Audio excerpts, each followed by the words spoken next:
আসসালামু আলাইকুম রহমতুল্লাহ। আশা করি আল্লাহর রহমতে সবাই ভালো আছেন। আজকে আপনাদের জন্য আমি সতর্কমূলক একটা ভিডিও বানাবো।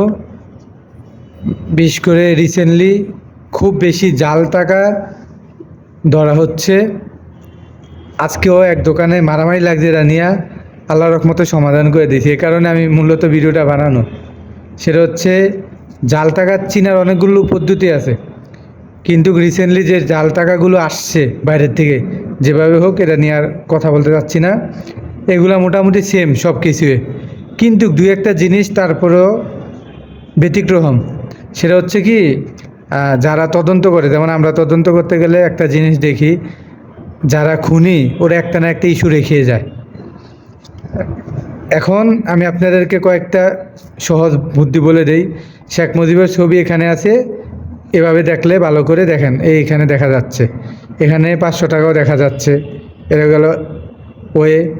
আরেকটা নম্বর ওয়ে হচ্ছে, আপনি যদি মোবাইলে ছবি তোলেন এই 500 টাকাটা, তখন যদি জুম করেন দেখবেন এখানে 500 500 অনেকবার লেখা, এখানেও লেখা। এগুলো হচ্ছে মোটামুটি সবাই জানে, এখন এগুলো নকল করতেছে। এবার আমি আপনাদেরকে বলি, আমরা তো প্রতিবন্ধীদের সাথে ছিলাম, আমরা এখনও আছি, যদিও আমার এখন খুব কম যাওয়া হয় চাকরির সুবাদে। এই প্রতিষ্ঠান এখনও চালাচ্ছে। সেটা হচ্ছে সহজ ভাষা বলি, আপনারা এখানে ধরবেন। যারা অন্ধ ওরা কিন্তু এভাবে বোঝে এটা কত টাকা জাল কিনা।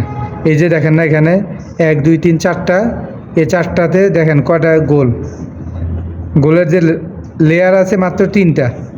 এই 3টা কিন্তু আপনি বুঝতে পারবেন, দেখবেন। এই দেখছেন, মানে স্পষ্ট বোঝা যাচ্ছে।